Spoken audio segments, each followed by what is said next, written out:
हमारे एक नवोदय विद्यालय से आए हुए एक साथी ने कहा कि शिक्षकों को कठिन पोस्टिंग भी देनी चाहिए। हम इससे सहमत हैं, क्योंकि केंद्रीय विद्यालय और नवोदय विद्यालय के जो शिक्षक हैं वो देश के कठिन कठिन स्थानों पर जाकर के पठन पाठन कराते हैं। हम राज्य में इस व्यवस्था को लागू कर रहे हैं और हम ये चाहते हैं, हमारी ये रणनीति है। कहा जाता है कि नीति बताई जाती है और रणनीति छुपाई जाती है। हम बाहर जो बोलते हैं, अभी हम मीडिया में जो बोल रहे हैं, ये हमारी नीति है, लेकिन जो मीडिया के बगैर हमने आपसे चर्चा किया वो हमारी रणनीति है। और इसीलिए हमारे मीडिया के भी बहुत साथी हमारे बहुत अच्छे मित्र हैं, मैं इनका भी अभिनंदन करता हूं। जब बात शिक्षक स्थानांतरण नियमावली की आती है तो ये बात आपको ध्यान में आनी चाहिए कि माननीय मुख्यमंत्री जी ने और हमने बैठ कर हमने कहा कि जिससे हमें काम लेना है, पहले उसकी जो मूल समस्या है उसको समाप्त करना है। रविशंकर जी बहुत कानून अभी यहाँ बता रहे थे, इन सब चीजों को तैयार करने में काफी समय लगे। अमित जी ने बड़ा मेहनत किया है। हमारे एक प्राथमिक निदेशक थे, उन्होंने भी बहुत काफी मेहनत किया। और हम समझ सकते हैं कि अभी तो ये शुरुआत हुई। मेरे पास फोन आते हैं शिक्षकों के, उन्हें विश्वास नहीं होता कि हमारा ट्रांसफर हो जाएगा, लेकिन हम आज इस सभागार में खड़े होकर के ये कहने का साहस कर रहे हैं कि आप सबने यह विश्वास दिलाया है कि हम पारदर्शी तरीके से एक एक शिक्षकों के डाउट को क्लियर करते हुए, और जो हमारा ये शेड्यूल जारी हुआ है उसमें जो प्रथम चरण में जो हमारे पास आवेदन 73,000 आए हैं उसका हम समाधान करेंगे। कोई एक व्यक्ति भी उस पर उंगली नहीं उठाएगा, ऐसा हम प्रयास।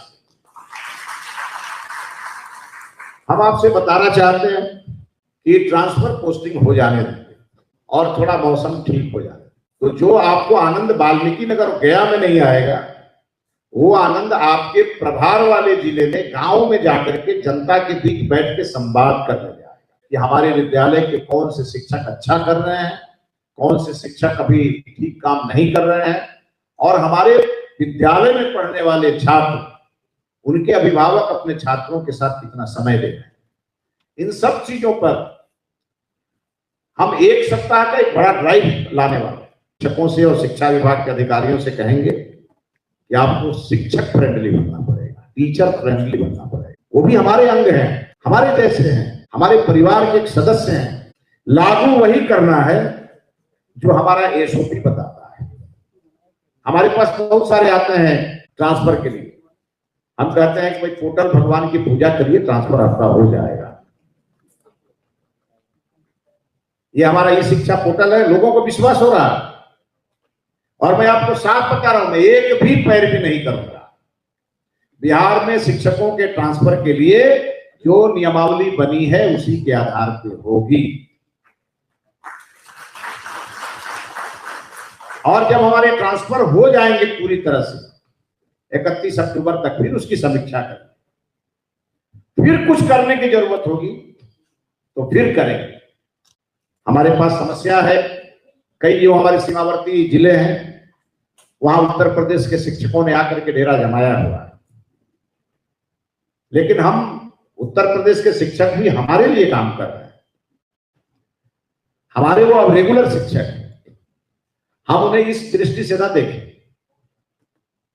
कई स्कूलों में मैं देखता हूं जो बीपीएससी से पास करके आया है वो नियोजित शिक्षकों को ही दूसरे दृष्टि से देखता है।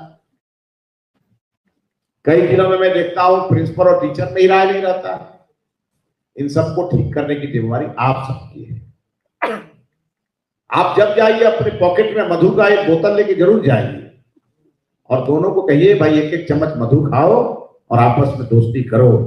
और नहीं करता है तो कड़ा एक्शन लीजिए एकदम ऐसे लोगों को जो लोग विद्यालय के शासन और प्रशासन को डिस्टर्ब करेंगे, उन्हें उनके लिए कड़ा दंड का प्रावधान भी हम करने जा रहे हैं।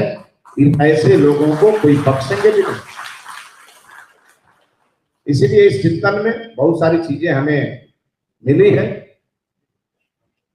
हम ये विश्वास लेकर के जा सकते हैं ना कि इस बार जय जयकार होगी शिक्षा विभाग की, लेकिन इसी में हमें तिरंगा यात्रा अपने जिले में अपने प्रखंड में, और घर घर तिरंगा यात्रा को, तिरंगा के अभियान को हमें सफल भी करना है। हमारा यशोगान हो, स्कूलों में, चौक चौराहों पर लोग जहां बैठे कहें, देखो शिक्षा विभाग बहुत अच्छा काम कर रहा है, ये हमारी काम सुनना चाहती है। ये मेरा ऑर्डर नहीं है, आप सबसे निवेदन है, आप बिहार के लोग, आपका एक जिम्मेवारी है, आपकी एक जिम्मेवारी है बिहार को आगे ले जाने। मैं 1 बजे रात तक काम करता हूं, सुबह उठता हूं, 1 बजे रात तक काम करता हूं, कभी थकता नहीं हूं। ईश्वर का ऐसा आशीर्वाद है, और जो हमसे मिलने आता है उससे मिल करके, उसे संतुष्ट करके ही फिर सोने जाता हूं। लेकिन बिना छुट्टी के जो शिक्षक आते हैं उनको सस्पेंड भी कराता हूं,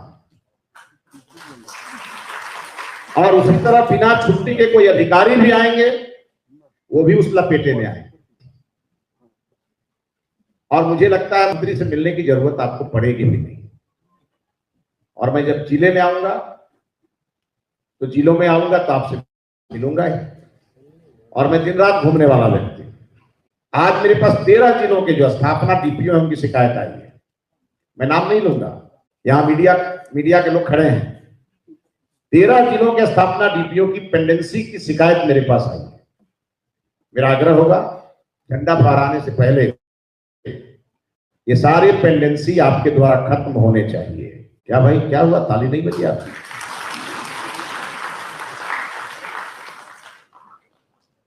क्योंकि मैं 16 तारीख को हिसाब लूंगा।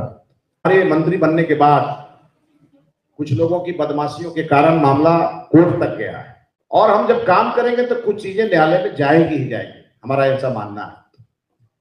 लेकिन न्यायालय में भी हमारे पक्ष मजबूती से रखे जाए,